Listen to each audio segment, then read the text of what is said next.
Pangalawa po, pagpapasalamat sa inyo na mga mamimili, mga maninda na pamilyang bayan ng Oraning ay ng Maribeles pala. Na salamat po sa inyong gini kahit na sandali lamang magpaglingin sa aming sinasabi. Mga kabayan, bilang uling bahagi po ay ilang mga misconception o mga maling kaisipan ninyo sa mga Muslim po nais namin linawin. Una-una ay ang hinggil po sa pag-aasawa ng higit sa isa ng mga kalalakihang Muslim. Ang mga Muslim po kalalakihan ay pinahintulutan ng aming batas ng Diyos at tagapaglikha na mag-asawa ng higit sa isang babae.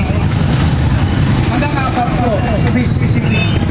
Yun po ay batas na pinahintulot sa amin at ganoon din po ang ating pamahalaan sa ilalim ng Presidential Decree ng ating panahon ni Pangulong Ferdinand Marcos Sr.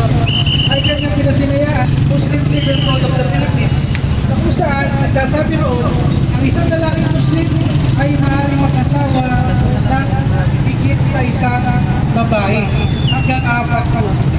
Provided na may bigay ang kanilang magiging makatarungan sapagkat sinabi ni Allah subhanahu wa ta'ala "Fankihu ma taba lakum minan nisa matna wa thulatha wa ruba" Naisip ko man lang daatin ko mawalida. Magkasawa kayo ng mga kababaihan na naibigan, 2, 3, o 4. Subalit kung hindi nyo sila mapagtunguhan ng pantay-pantay ay isa lamang. So isang Muslim na lalaki hindi magkasawa ng higit sa isa. Provided na kaya ng pantay-pantayin sila sa mga bagay na kaya maging makatarungan. Halimbawa, ang isang asawa niya ay nakatira sa subdivision, Camellia, halimbawa. Kailangan na isang asawa niya rin ay nakatira doon sa same na subdivision.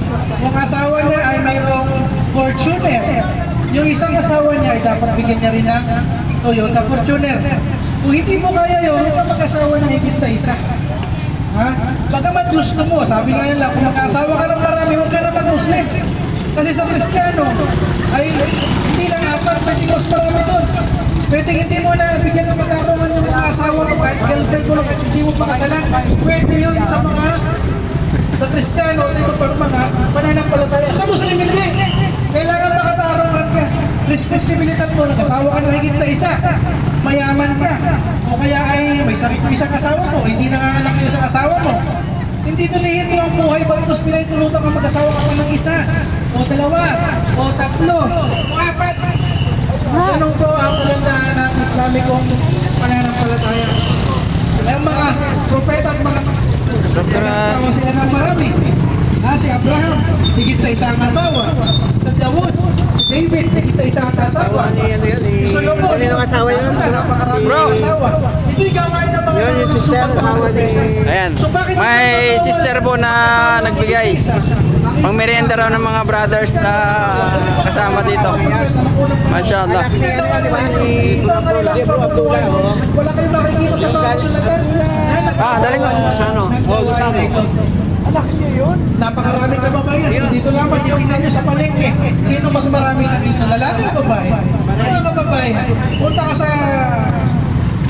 sa zone, sa mga factory. Sino mas maraming nagtatrabaho doon? Lalaki o babae? Babae. Sa mga sasakyan, sino mas maraming pasahero? Lalaki o babae? Mas marami ang babae ng higit 20 na babae ang katumbas ng isang lalaki sa buong mundo ngayon.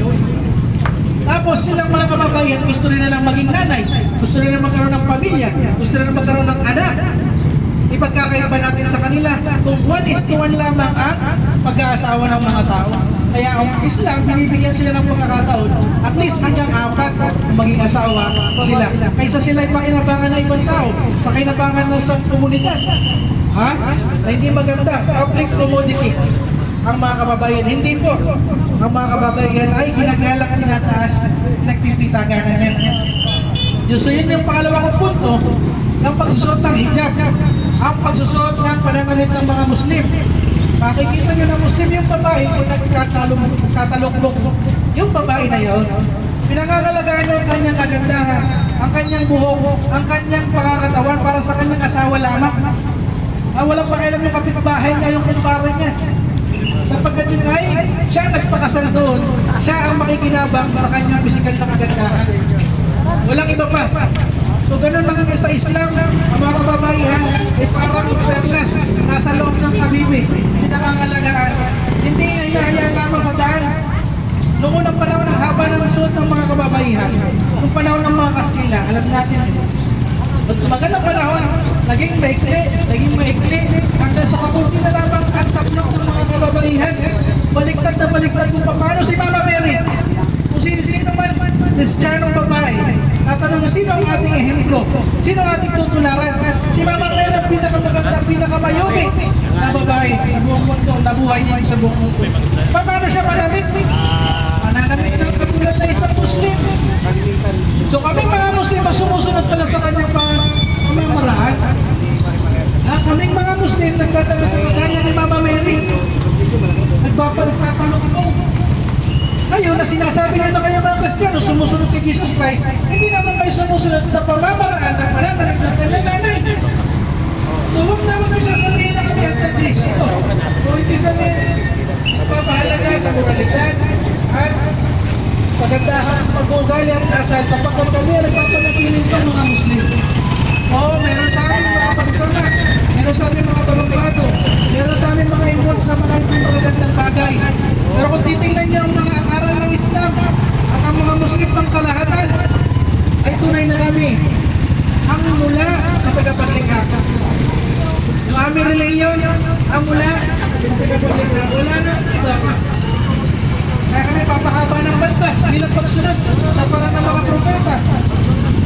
Magpapakita ng tunay na pagkalalaki, papapahaba ng balbas. Yung mga sugat mga propeta, halos lahat yan, yung mga balbas yan. Mabit kayo, inaahit niya para pogi, para magandang tingnan. Magandang tingnan yung itsura ng mga sugat mga propeta na mahaba yung balbas. Mga kababae nakatalog po. Masakit na isipin mga kababae at marinig. Hindi lang katinuanan na dapat namin iparating sa bawat isang minamahal namin ng mga tagalalawigan ng baga. Ang hinggil sa Islam. At ulit, sabi nila na kami ang mga terorista. Kami mga Muslim ang magugulo. Opo, di namin pinagkakaila na may mga Muslim na magugulo, nagmumula ng away, may program, at ano pa mga problema ng pamayanan. Pero kunti lang yun, tutusin.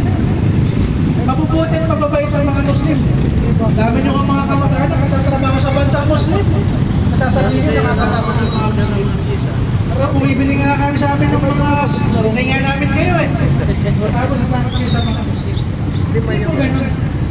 Hindi lang nila naintindihan ang tungkol sa Islam at pamumuhay ng mga Muslim. Kaya namin misinterpret sila yung pamamaraan ng pamumuhay namin. Kaya nga po kami naririto, gumagala sa bawat munisipyo, sa bawat palengke ng bata, itulawa, ituro at tamang aral ng Islam. Para darating ang panahon, magpilitan tayo, hindi tayo mapalaban, magkaibigan tayo, nakaunawan tayo. Naintindihan namin kayo dahil galing kami dyan, naintindihan nyo kami sapagkat pinahayag namin sa inyo. So, bagamat marami pa kami gusto sabihin, kahit hanggang handa kami magsalita, subalit, meron tayong limitasyon at meron tayong kanya-kanyang gawain. Kaya unang-una, nagpapasalamat tayo kay Allah sa pagkakataon na ito. Pangalawa, sa inyo po, mga mamimili, mga manirinda na pamilya bayan ng Carmeles, salamat po sa ilang sandali at ilang panahon na inyo pong nilagi upang mapakinggan o lingunin kami sa aming binabanggit. Ano ba po aming nasabi na masakit para nakasakitan yung sarili, wala po yung sa aking sarili din at kay Satanas. Ano naman po kabutihan ng natamo, inay mula lamang kay Allah ang nag-isang walang katambal. Wa akhiru dawana alhamdulillahi rabbil alamin. Sallallahu ala sayyidina Muhammadin wa ala alihi wa sahbihi ajma'in. Assalamualaikum warahmatullahi wabarakatuh. Magandang umaga po sa ating lahat. Alhamdulillah, tapos na po tayo. Pangit boys na tayo. Pack up na. Ayan. Yan, tapos na po kami. At ito po yung lugar na kung saan kami nagsagawa ng pagpapaanyaya sa Islam. Alhamdulillah. Assalamualaikum bro. Alhamdulillah. Inshallah, makabalik ulit dito. Nakaraan yung siya na estudyante niya. Opo. Pangalan? Si Abdul Rafiq. Yung bagong balik Islam na 8 months pa lang siyang balik Islam. Dali kayo rito. Oo. Inshallah, makabalik ulit. Sa isang taon kasi 2 beses. So, itong 2025 nakaisa na may isang beses pa kami babalik dito. Kasi bawat bayan, 2 beses. Ang Nakaraan taon. isa yun. Mga 2 yun. Sa next week, baka murong naman kami inshallah. Nung nakaraan, bagak eh. Ilan lang naman yung bayan ng Marami. Ang buong Bataan kami. Tres lang. Buong Bataan.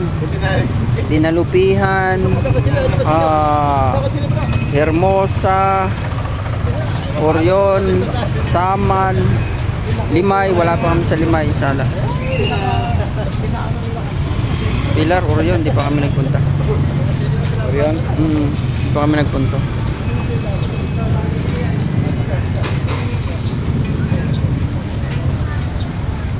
Nasa kaya nyo? Andun, nakaparada bro. Taga dito ka, ano? Alhamdulillah. Islam din. Mashallah. Ang ano namin, ang Islamic Center namin sa Samal. Kasama din na tiga Pampanga ako. Yung Pangga ka? Dito na ako sa Pampanga. Mashallah. Angles.